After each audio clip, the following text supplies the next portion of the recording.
జనక అయితే గనక ఈరోజు సెన్సార్ కంప్లీట్ చేసాం. సో యూఏ సర్టిఫికేట్ ఇచ్చారు. 2 గంటల 14 నిమిషాలు length cinema. So first half 1 hour 10 minutes, second half 1 hour ఉంటుంది.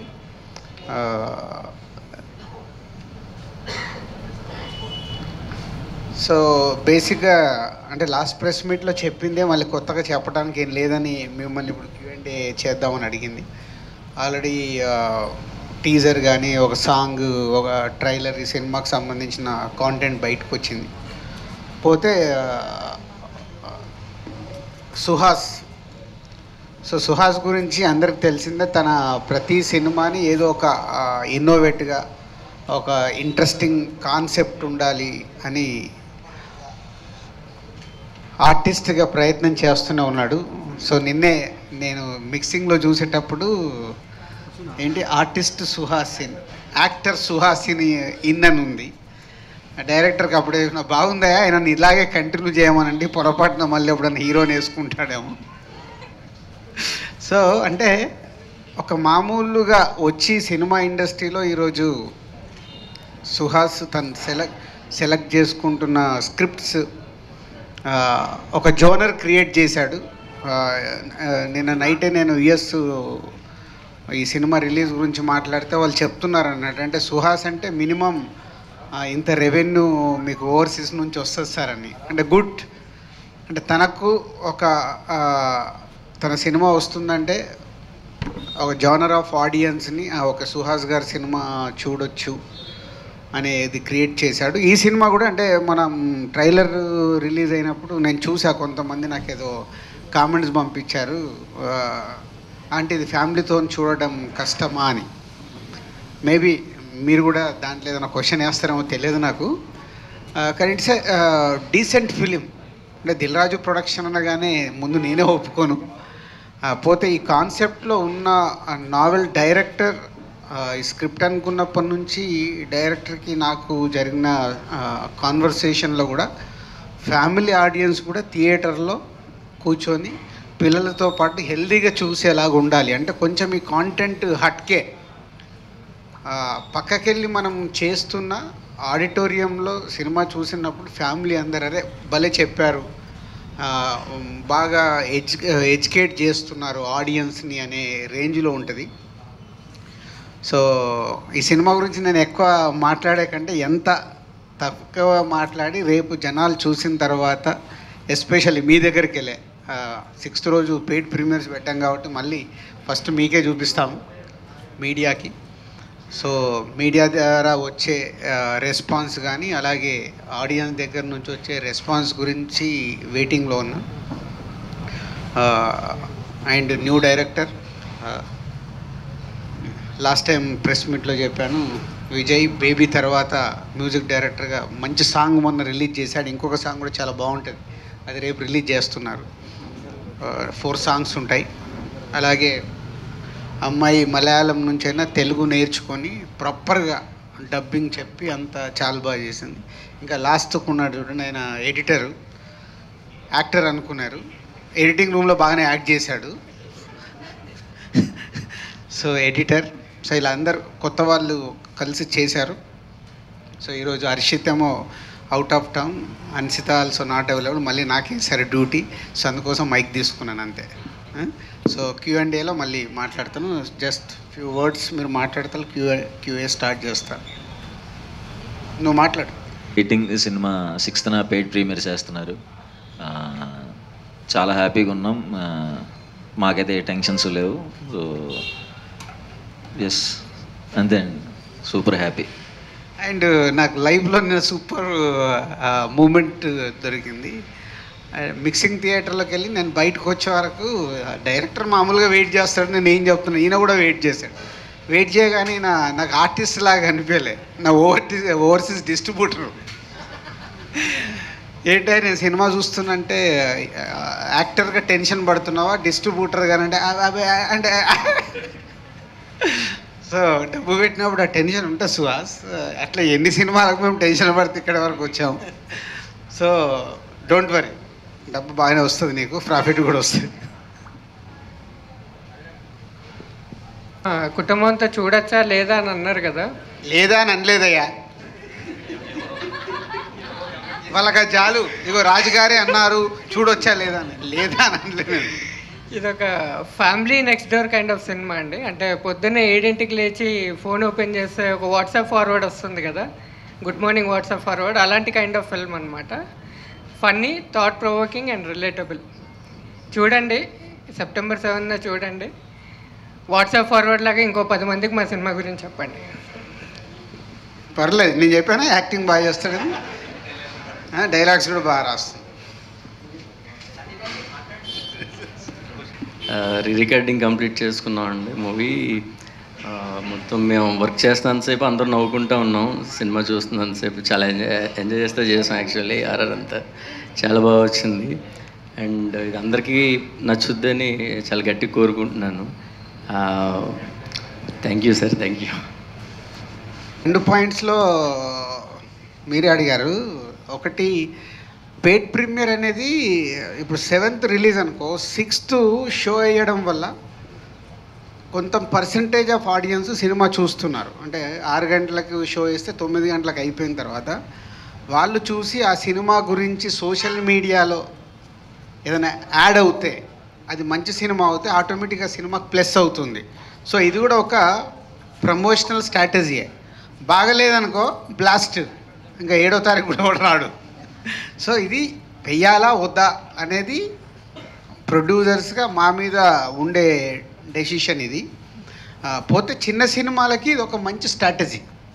ఎందుకంటే ఈ రోజుల్లో చూస్తున్నాం, అంటే నిజంగా చూడడం కాదు, భయం వేస్తుంది. నాకైతే ఇన్ని సినిమాలు తీసి కొత్త డైరెక్టర్ని ఇంట్రడ్యూస్ చేసిన నాకు, అంటే ఇలాంటి సినిమాలు, ఇలా చిన్న సినిమాలు తీయాలా వద్దా, కరెక్ట్ చేస్తున్నామా లేదా, తీయకుంటే న్యూ టాలెంట్ని ఎలా తీసుకురావాలి, చాలా కన్ఫ్యూజ్ స్టేటస్గా ఉంది. పోతే మొన్న మళ్ళీ కాన్ఫిడెన్స్ వచ్చింది.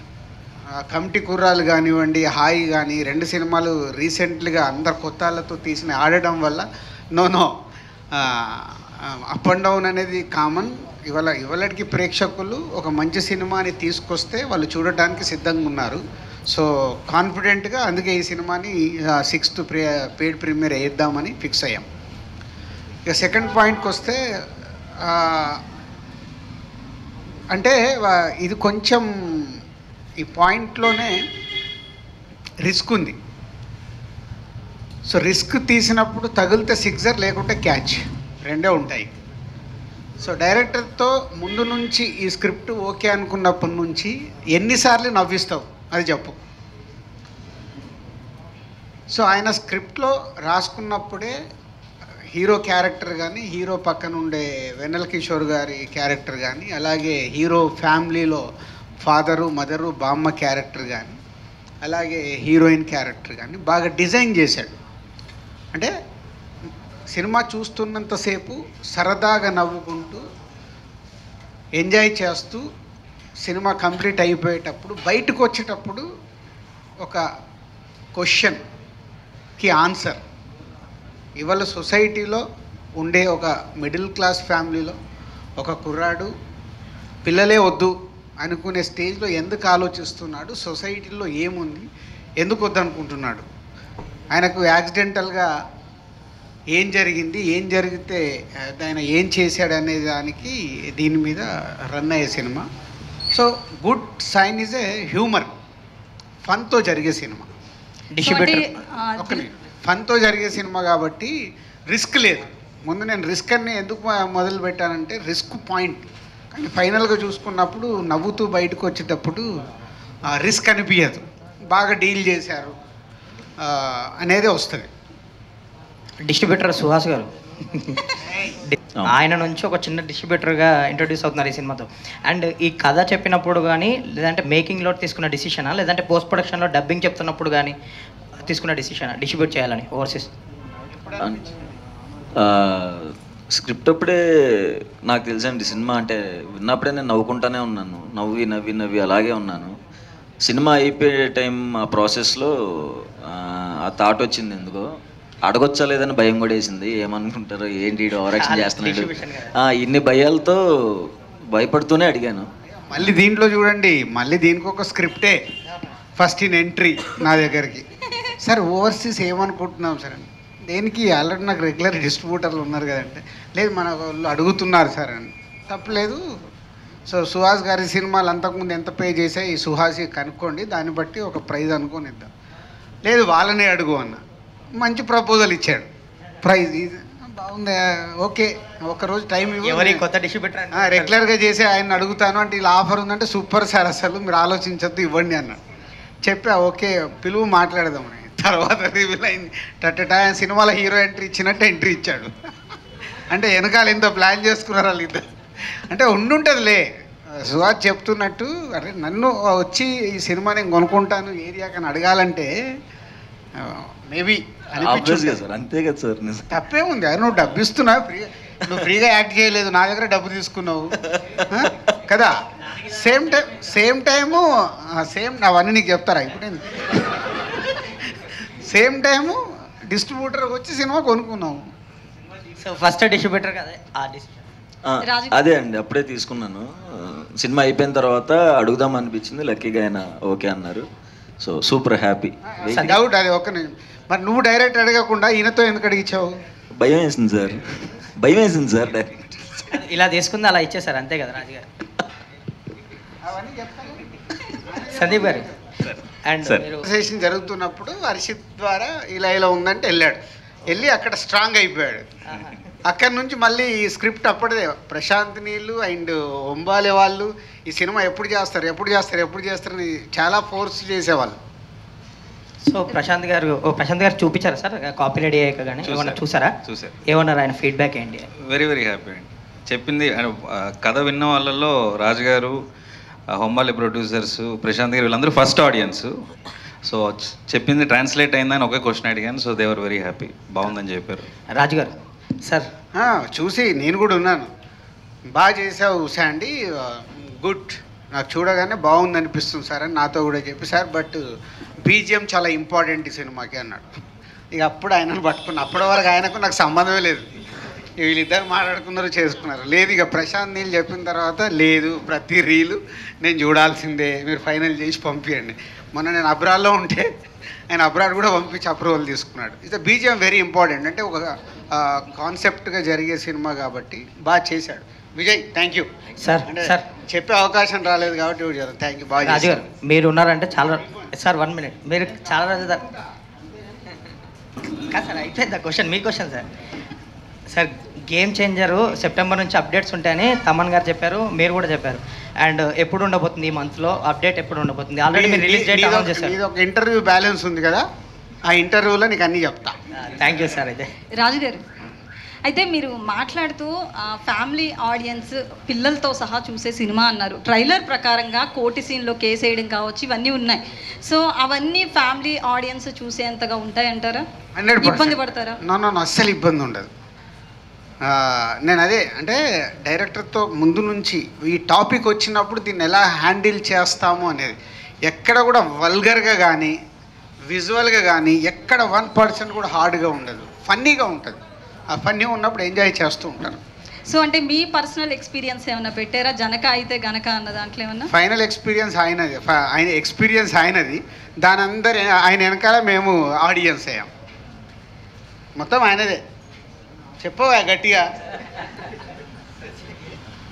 ఈయన ఆల్మోస్ట్ పర్సనల్ లైఫ్లో ఏవైతే ఇన్సిడెంట్స్ ఉన్నాయో అవన్నీ తీసుకొని అందరికీ జరుగుతున్న చుట్టుపక్కల చూసుకొని ఈ స్క్రిప్ట్ రాశాడు.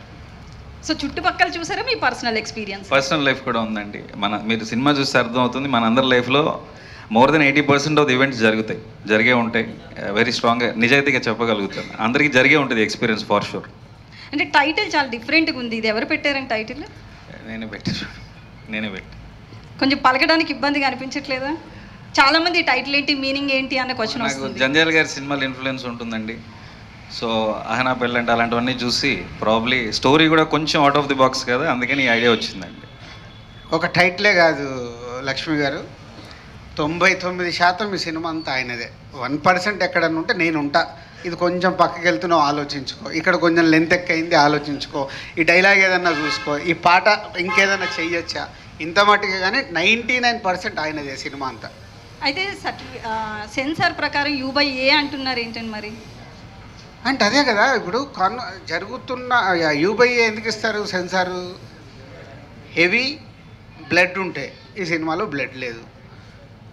ఎక్స్పోజింగ్ లాంటిది ఏదన్నా అలాంటివి ఉంటే యూబైఏ ఇస్తారు. దీంట్లో ఉన్న టాపిక్ సెన్సార్ ఆఫీసర్ అది ఏం లేదండి, ఇందులో ఉన్న టాపిక్ వల్ల యూబైఏ. జీరో కట్, జీరో డైలాగు, ఏది లేదు, క్లీన్ ఫిలిం. బట్ డిస్కషన్ అలాంటిది కదా, సో డిస్కషన్ దానికోసం యూబైఏ ఇచ్చారు. హీరో గారు, హీరోగా సారీ ఆర్టిస్ట్గా చాలా సినిమాలు వచ్చాయి కదా, వాటికి హీరోనే ఆయన టైటిల్ వేసుకున్నాడని నేను టీచ్ చేస్తాను. లాస్ట్ టైం ఇంటర్వ్యూ చేసినప్పుడు కూడా హీరో అనొద్దన్నాడు ఆయన. సినిమాకు ఒకరు ఉంటారు కదా హీరో, అదే అడిగా నేను. కాదండి నేను ఎప్పుడు హీరో అనుకోని అంటున్నాడు ఆయన. చెప్పండి, చాలా ఇబ్బందిగా ఉంది డిస్కషన్. సో అంటే మీరు హీరోగా చాలా భయపడతారా ఒక సినిమా వచ్చినప్పుడు? డిస్ట్రిబ్యూటర్గా ఈ రోజు భయపడుతున్నారా? అసలు భయం ఏం లేదండి. లేదు, ఫేస్ లో టెన్షన్. బేసికల్లీ మీరు టెన్షన్ పడుతున్నట్లే కనిపిస్తారు. స్టేజ్ మీద కూర్చున్నానని టెన్షన్ అండి, సినిమాలో అసలు నో డౌట్ అండి. సినిమా పరంగా కాదు, డిస్ట్రిబ్యూటర్గా మీరు ఎలా ఫీల్ అవుతున్నారు? చాలా హ్యాపీ ఫీల్ అవుతున్నాను. అంటే ఆయన దగ్గర నుంచి వచ్చినందుకు ఇంకా హ్యాపీ. ఫస్ట్ స్టార్టింగే ఆయన బ్యానర్ తరఫున చేస్తున్నాడు, అది చాలా హ్యాపీనెస్ ఇచ్చింది, చాలా హై ఇచ్చింది. మీకు పర్సనల్గా ఎట్లా అనిపించింది సినిమా చూసిన తర్వాత? అంటే ఫ్యామిలీ ఆడియన్స్ ఎక్కువ మీకు అంటే ఒక్కటేనండి దీనికి ఆన్సరు. నేను ఇప్పుడే స్టార్ట్ అవుతున్నాను, 3-4 సినిమాలు రిలీజ్ అయినాయి. ఈ పొజిషన్లో నేను ఒక డేర్ స్టెప్ వేసి డిస్ట్రిబ్యూషన్ తీసుకున్నాను అంటే అది ఎలా వచ్చింది అనేది ఇంక అదేనండి ఆన్సర్. అంత డేర్ స్టెప్ నేను తీసుకోను కదా సినిమా చూసా, అంతే. అయితే చాలామంది హీరోలు కొంతవరకు సక్సెస్ అయిన తర్వాత, చేతిలో కొంత మనీ వచ్చిన తర్వాత వాళ్ళ ప్రొడక్షన్ హౌస్లు కావచ్చు, ఇట్లా డిస్ట్రిబ్యూషన్ కావచ్చు, ఏదో ఒకటి స్టార్ట్ చేస్తున్నారు ఇంకా మరింత గ్రో అవ్వడానికి. సో మీకు ఈ థాట్ ఎందుకు వచ్చింది? డబ్బుల కోసమా లేకపోతే సినిమా మీద ఉన్న ఇంట్రెస్ట్? డబ్బుల కోసమే అండి. అదేంటండి, రావాలి కదా డబ్బు, కావాలి కదండి డబ్బులు. So all the best. Thank you. Raju గారు, సార్ ఈ కథ చాలా ప్రొడక్షన్ హౌసెస్కి వెళ్ళింది, అలాగే పెద్ద పెద్ద హీరోల దగ్గరికి వెళ్ళింది. ఏ ప్రొడక్షన్ హౌస్కి వెళ్ళలే సార్. నెట్ఫ్లిక్స్లో కొంతకాలం లేదు. ఫస్ట్ కథ మొత్తం తయారైంది ఇక్కడే. ఆయన చెప్పాలి, నాకు తెలియకుండా అంత ధైర్యం లేదు సార్, ఇక్కడే స్టార్ట్ అయ్యామండి. కాదు నువ్వు చెప్పండి. నేను 7 years నుంచి ఇదే సంస్థలో పనిచేస్తున్నాను సార్. సార్ కథ అయితే చాలా చోట్లకి అయితే తిరిగింది, చాలా మందికి నరేషన్స్ అయినాయి, కానీ రాజుగారి అండర్ ఎస్విసి డిఆర్పి అండర్లో నరేషన్స్ అయినాయి. సో ఇప్పుడు నెట్ఫ్లిక్స్ వాళ్ళకు చెప్పాం. నెట్ఫ్లిక్స్ వాళ్ళకి ఎందుకు చెప్పంటే ఇలాంటి ఇది థియేట్రికల్గా చెయ్యాలా, ఓన్లీ డిజిటల్కి వెళ్దాం. ఇది ఎప్పుడు చెప్పాను నాకు, ఇది 2020 కోవిడ్ ముందు. సో కోవిడ్లో మనం ఏంటి సినిమాలు థియేటర్కి వస్తారా రారా అన్న కన్ఫ్యూజ్లో ఉన్నప్పుడు నెట్ఫ్లిక్స్ వాళ్ళకి చెప్పాము. నెట్ఫ్లిక్స్ వాళ్ళు ఓకే ఒరిజినల్గా తీసి ఇవ్వండి అన్నారు. మళ్ళీ నేనే ఆలోచించాను, ఒరిజినల్గా ఇస్తే మనకు ఎంత వస్తుంది, ఇంత కష్టపడి వాట్ వీఆర్ గెట్టింగ్, ఇవన్నీ సో మెనీ ఈక్వేషన్స్తో వెళ్ళలేదు. చాలామంది హీరోలు, యువర్ రైట్, 3-4 హీరోలకు చెప్పాము, అందరు బాగుంది, కానీ ఇలాంటి చెయ్యాలా వద్దా, చేస్తే ఏంటి అన్నప్పుడు నాకు వచ్చిన థాట్ బలగం తర్వాత నాకు చాలా కాన్ఫిడెన్స్ వచ్చింది. అప్పుడు నేను పిలిచి చెప్పా, ఈ అబ్బాయి బాగుంటాడు, మిడిల్ క్లాస్ క్యారెక్టర్కి, నువ్వు వెళ్ళి సుహాస్ని కలిసి చెప్పాను. లాస్ట్ ప్రెస్ మీట్లో చెప్పాను, అలా సుహాస్ వచ్చాడు. సార్ కథలో చిన్న కాన్ఫ్లిక్ట్ ఉంది, ఒక కంపెనీ మీద కేసు వేయటం ఏదో ఉంటుంది, చిన్న కాన్ఫ్లిక్ట్. నీకు మొత్తం తెలుసు, ఇంకా అడుగు, చెప్పట్లేదు, ఓపెన్. అది కొంచెం రివ్యూలు ఫస్ట్ మార్నింగ్ షో అయిపోయిన తర్వాత, లేదా ప్రీమియర్స్ అయిపోయిన తర్వాత, కానీ రివ్యూస్ బయటకు వచ్చిన తర్వాత ఆ కాన్ఫ్లిక్ట్ బయటపడితే మిగతా ఆడియన్స్కి ఎట్లా ఉంటుంది సార్? తెలిస్తే కొంత కథ ఏముండదు, స్పాయిలర్స్ ఏముంటుంది. ట్రైలర్లో చెప్పాం కదా, ట్రైలర్లో రివీల్ చేసింది అదే కదా, పిల్లలొద్దు అన్నాడు. సడన్గా వైఫ్ ప్రెగ్నెన్సీ అంది. ప్రెగ్నెన్సీ అన్నాడు, ఎందుకు ప్రెగ్నెన్సీ అయింది అనుకున్నాడు. ఏదైతే ఉందో ఈ కంపెనీ మీద కేసు అన్నాడు, కేసు వేసాడు. కథలో ట్రైలర్లో క్లియర్గా చెప్పేసాం, కథ ఏం దాచిపెట్టలే. కానీ ఏం జరుగుద్ది, దాన్ని ఎలా హ్యూమరస్గా ఏం జరుగుద్ది అంటే మళ్ళీ సీరియస్గా హ్యాండిల్ చేయలేదు, ఎలా నవ్విస్తూ సినిమా రన్ చేయాలి. అందుకు వెన్నెల కిషోర్ని బాగా వాడుకున్నాడు. వెన్నెల కిషోర్ ఇది అడ్వకేట్, ఫ్రెండ్ అడ్వకేట్, ఇక నవ్విస్తూ ఉంటాడు. ఆయనకు లాజిక్లు తెలియవు, ఏం తెలియవు. చాలామంది మనోళ్ళు లాజిక్గా మాట్లాడే వాళ్ళకి నెక్స్ట్ వెన్నెల కిషోర్ క్యారెక్టర్ని ఇచ్చేయచ్చు. లాజిక్లు తెలియవు, ఏం తెలియవు, నవ్విస్తూనే ఉంటాడు. అట్లా